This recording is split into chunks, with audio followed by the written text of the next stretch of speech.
ओम शांति। महाशिवरात्रि का पर्व भक्तों के लिए आशाओं से भरा हुआ होता है कि परमात्मा शिव उनसे मिलने आएंगे, आगमन होगा।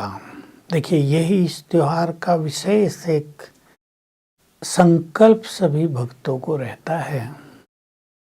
इससे सिद्ध है कि भक्तों का मिलन परमात्मा से होता अवश्य है।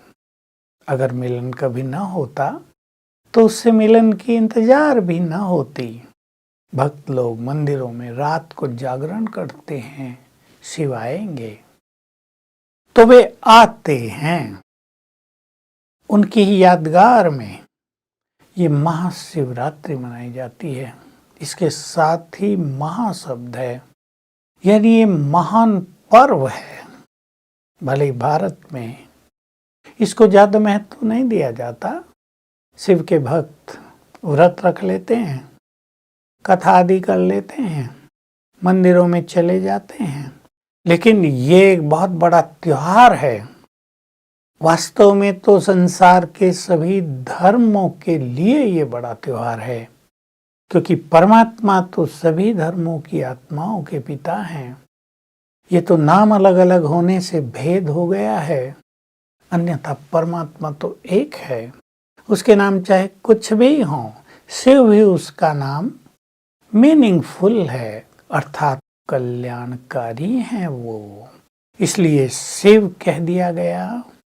तो शिव आते हैं, अपने भक्तों की इच्छाएं पूर्ण करते हैं, उन्हें उनकी भक्ति का फल देते हैं, उनसे मिलन करते हैं, उन्हें वरदान देते हैं। तो ये सुंदर समय चल रहा है प्रभु अवतरण का।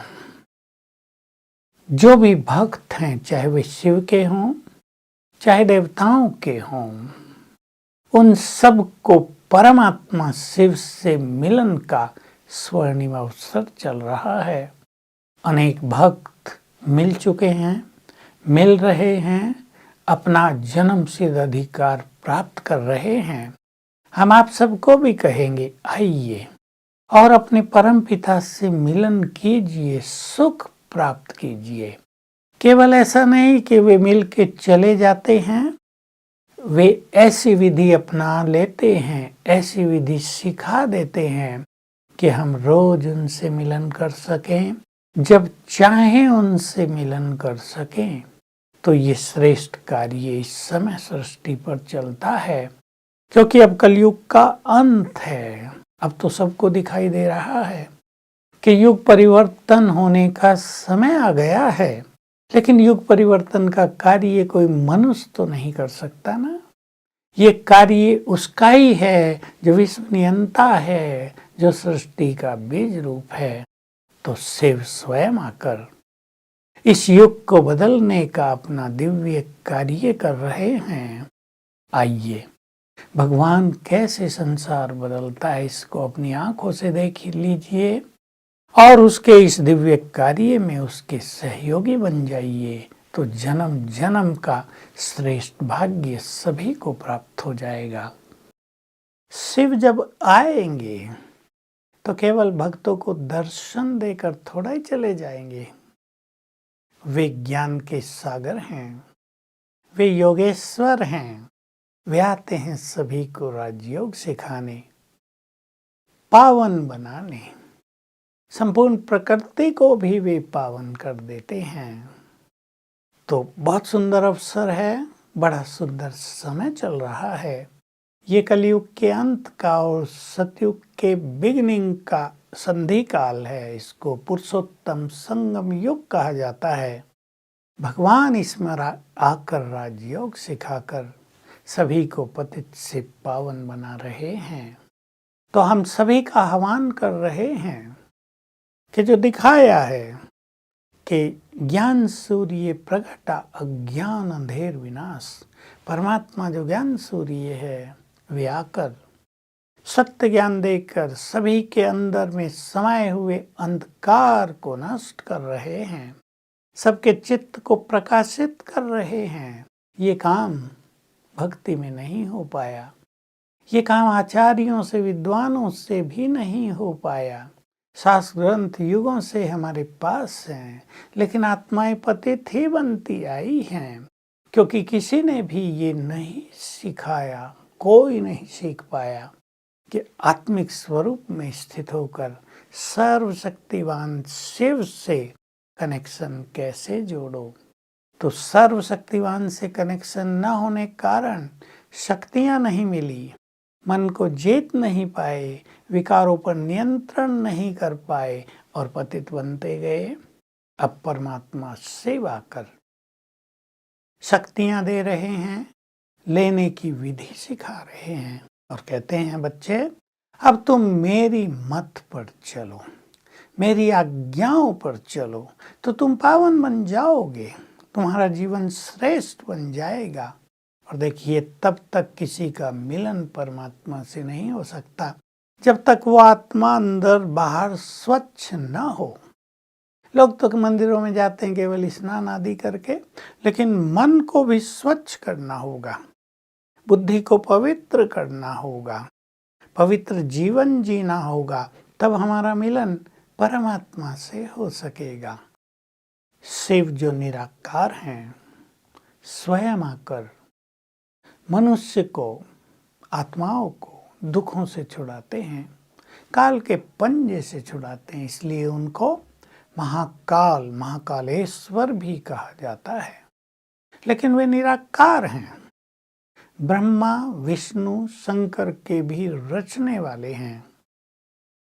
ध्यान दें, शंकर महादेव के भी रचयिता हैं निराकार परमात्मा, तीनों देवों के रचने वाले हैं।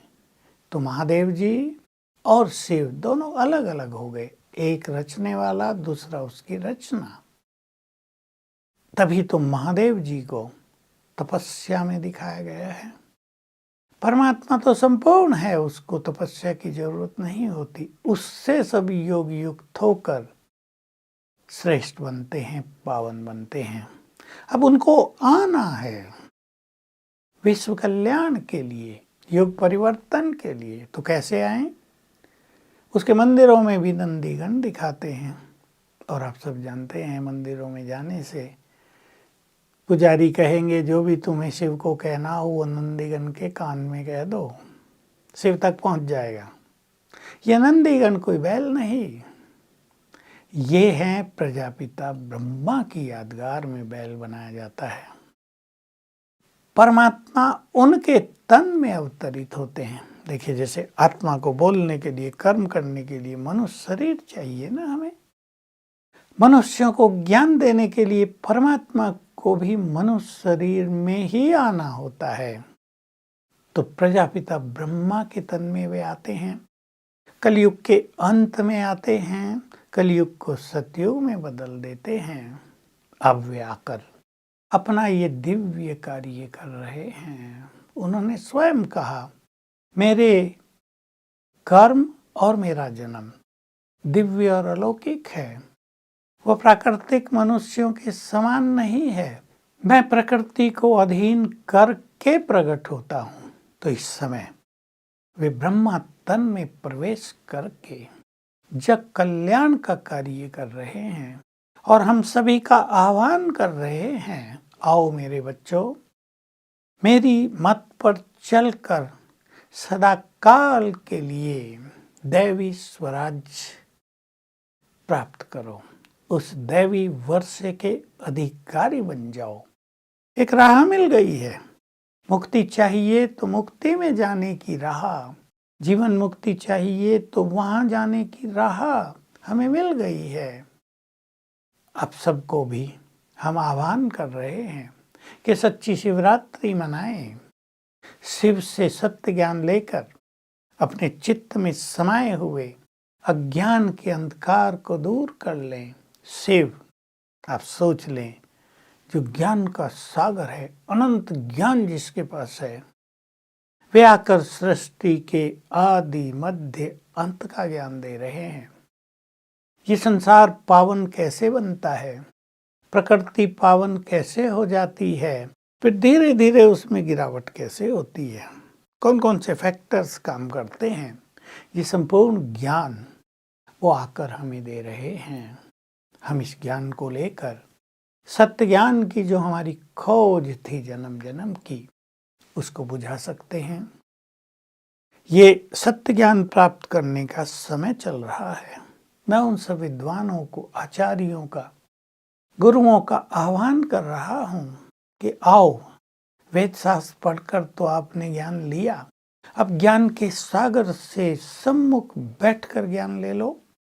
तो आपके मन में अनेक जो गुत्थियां हैं, अनेक जो रहस्य जिनको आप जानना चाहते हैं, उन सब का आपको मालूम चल जाएगा और आप भी मास्टर ज्ञान सागर बन जाएंगे। ये ज्ञान सरल भाषा में दिया जा रहा है, ये कोई कल्पना नहीं है। लाखों लाखों लोग इस ज्ञान को लेकर तर गए हैं, तो शिव स्वयं आकर ये दिव्य कार्य कर रहे हैं। वे ज्ञान ज्ञानेश्वर हैं, ज्ञान देकर हमें भी ज्ञान ज्ञानेश्वर बना रहे हैं। उनसे मिलन कर, उनसे सत्य ज्ञान लेकर, उनकी मत पर चलकर ही हम सच्ची महाशिवरात्रि मना सकते हैं। महाशिवरात्रि शिव बाबा की याद में मनाई जाती है और याद भी उसको हम इसलिए करते हैं कि वे स्वयं धरा पर आकर सभी मनुष्यात्माओं का कल्याण करते हैं। वे सूक्ष्म अति सूक्ष्म हैं, देह से न्यारे हैं, न उनको सूक्ष्म शरीर है न स्थूल शरीर है, इसलिए उनको निराकार कहा जाता है। देखिए, इस संसार में 3 तरह की ये सृष्टि है, निराकार आत्माओं की और परमात्मा की। दूसरा है सूक्ष्म शरीरधारी ब्रह्मा विष्णु शंकर और फरिश्तों की। और तीसरी है स्थूल शरीर धारण किए हुए मनुष्य आत्माओं की। वो निराकार है, मनुष्य आत्माओं का कल्याण करने के लिए, उनकी जन्म जन्म की भक्ति का फल देने के लिए, उनके प्यार का रिटर्न देने के लिए वो कलयुग के अंत में इस धरा पर आते हैं। उनके गुणों की बहुत सारी महिमा सभी करते आए हैं। वो ज्ञान के सागर हैं, प्यार के सागर हैं, पतित पावन हैं, सर्वशक्तिवान हैं, दुख हरता हैं, सबके कल्याणकारी हैं, पाप कटेश्वर हैं, मुक्तेश्वर हैं। 1000 नाम हैं शिव के, सारे गुणवाचक नाम हैं। तो किसी भी सत्ता की महिमा तब तक नहीं होती जब तक उसने वे महान कार्य न किए हों। वे प्यार के सागर हैं, उसने आकर सबको बहुत प्यार दिया है, इसलिए उनको प्यार का सागर कहा जाता है। मैं उन सभी भक्तों को कह रहा हूँ जो भगवान को बहुत प्यार करते आए, अब प्यार का रिटर्न देने के लिए वो इस धरा पर अवतरित हुए हैं। अगर उससे प्यार की दिव्य अनुभूति करनी है, क्योंकि उसका प्यार सांसारिक प्यार नहीं, उसका प्यार कोई देहधारियों जैसा प्यार नहीं है, वो भी सूक्ष्म, तो उसका प्यार भी बहुत सूक्ष्म है। लेकिन वो प्यार आत्मा को संपूर्ण राहत देने वाला होता है। उसके प्यार को पाकर अनेकों के जन्म जन्म के दुख दर्द समाप्त हो गए। उसके प्यार को पाकर अनेक आत्माएं उसके प्यार में बलिहार हो गई, जिसकी यादगार में शिव पर बलि चढ़ाते हैं। तो उसके इस परम पवित्र प्यार को पाने का समय है। तो मंदिरों में जाकर शिवलिंग पर फल फूल और दूध चढ़ाकर तो शिवरात्रि बहुत बार मना ली। अब सच्चे अर्थों में शिवरात्रि मना लें। इसको हम शिव जयंती भी कहते हैं। शिव का अलौकिक जन्म हुआ है, वो आकर प्यार की बरसात कर रहे हैं, ज्ञान अमृत की भी बरसात कर रहे हैं। उनकी मत पर चलने से हम आत्माओं का परम कल्याण होगा। तो महिमा गाते आए, बुलाते आए। अब पुकार सुनकर वे अपनी महिमा को प्रत्यक्ष रूप में दर्शाने के लिए अपना दिव्य कार्य कर रहे हैं, प्यार दे रहे हैं। परम पिता परमात्मा शिव जो बहुत सूक्ष्म हैं, जिनको इन आंखों से नहीं देखा जा सकता, वे हम आत्माओं के परम पिता भी हैं, तो परम शिक्षक भी हैं और परम सद्गुरु भी हैं। उन्हें आप अपना सच्चा मन का मीत खुदा दोस्त भी बना सकते हैं और वे आकर माँ का पाठ भी बजाते हैं, माता पिता भी बनते हैं। तो उनकी महिमा अपरंपार है, लेकिन महिमा केवल गाने के लिए नहीं होती। वे परम शिक्षक बनकर ज्ञान दे रहे हैं, उनसे ज्ञान ले लें। उस ज्ञान से बुद्धि दिव्य हो जाएगी, उस ज्ञान से बुद्धि तेजस्वी और अलौकिक हो जाएगी। उस ज्ञान को पाकर हमारी जन्म जन्म की खोज समाप्त हो जाएगी, हमें भटकने की जरूरत नहीं पड़ेगी। परम सद्गुरु बनकर वे हमें मुक्ति और जीवन मुक्ति का मार्ग दिखा रहे हैं। उन्होंने महामंत्र दे दिया है, मन और बुद्धि मेरे से लगाओ, मेरे से जुड़ जाओ, मेरी ही बात सुनो, मुझ पर ही अपना सब कुछ बलिहार करो। बलिहार करने का अर्थ कोई सब कुछ दे के कंगाल बनना नहीं होता, सब कुछ देकर उससे सब कुछ प्राप्त करना। सूक्ष्म रूप से बलिहारी कर देना, मेरा सब कुछ तेरा है। तो शिव भोलानाथ भी है, बहुत प्रसन्न हो जाता है और अपना सर्वस्व प्रदान कर लेता है। तो ये बहुत सुंदर समय चल रहा है, भगवान से अपने सभी नाते जोड़कर सर्व संबंधों का परम सुख प्राप्त करने का। भक्ति करते तो केवल गाते रहे, तो माता पिता हो, बंधु सखा हो, गुरु हो, विद्या देने वाले हो, लेकिन अब जब वो स्वयं आकर प्रैक्टिकल में ये कार्य कर रहे हैं, तो हमें उनकी आज्ञाओं पर चलकर, उनसे नाता जोड़कर समीप नातों का सुख क्या होता है इसका अनुभव करना है। भगवान संबंधी बन गया है, भगवान हमारा हो गया है। अगर हम उससे ये सच्चा नाता जोड़ेंगे तो सचमुच बहुत समीपता का अनुभव करेंगे। जो दूरी है हमारे और भगवान के बीच में, वो दूरी खत्म हो जाएगी। हम उससे सच्चे मन से प्यार से कह सकेंगे, मेरा बाबा। आत्माओं का परमात्मा से मिलन कराने वाला दिव्य और अलौकिक पर्व है। शिव का आगमन हो चुका है, हम आपको बार बार कह रहे हैं, लेकिन ये सुनकर आप कहीं हो गया है तो बहुत अच्छा, इसमें तो अच्छी बात है, इससे काम नहीं चलेगा। वे मुक्तिदाता हैं, वे ज्ञान सूर्य हैं, वे पवित्रता के सागर हैं, वे संसार में शांति का साम्राज्य स्थापित करने वाले हैं। हमें उनसे जुड़कर इस संसार को महान स्वर्णिम युग बनाने का दिव्य कार्य करना है। तो उनकी आज्ञा है, बच्चे, अगर तुम इस संसार में सुख शांति का राज्य स्थापित करना चाहते हो, यहाँ कोई दुख न रहे, यहाँ रोग शोक, ये लड़ाई झगड़े, ये स्वार्थ और परेशानी और चिंताएं बिल्कुल न रहें, तो तुम मेरी मत पर चलकर पवित्र बनो। ये तो अधोगति में ले जाने वाले हैं। काम क्रोध लोभ तो नरक के द्वार हैं। तब जो भगवान को, शिव को हम मुक्तेश्वर, मुक्तिदाता कह रहे हैं, उनके द्वारा हमें सच्ची मुक्ति प्राप्त होगी। पहले इस जीवन में विकारों से मुक्ति, दुख अशांति से मुक्ति, परस्पर वैमनस्य वैर भाव, ये जो बुराइयां जीवन में आ गई हैं, जिन्होंने मनुष्य को कष्ट पहुंचाया है, इनसे हम मुक्त हो जाएंगे। और फिर मुक्ति का उन्होंने मार्ग दिखा दिया कि तुम्हें मुक्त होने के लिए, मुक्ति धाम, परम धाम, ब्रह्मलोक में जाने के लिए जो जन्म जन्म के तुम्हारे ऊपर विकर्म हैं, पाप कर्म हैं, उनको नष्ट करना होगा। और इनको नष्ट करने के लिए चाहिए योग की अग्नि, राजयोग की अग्नि।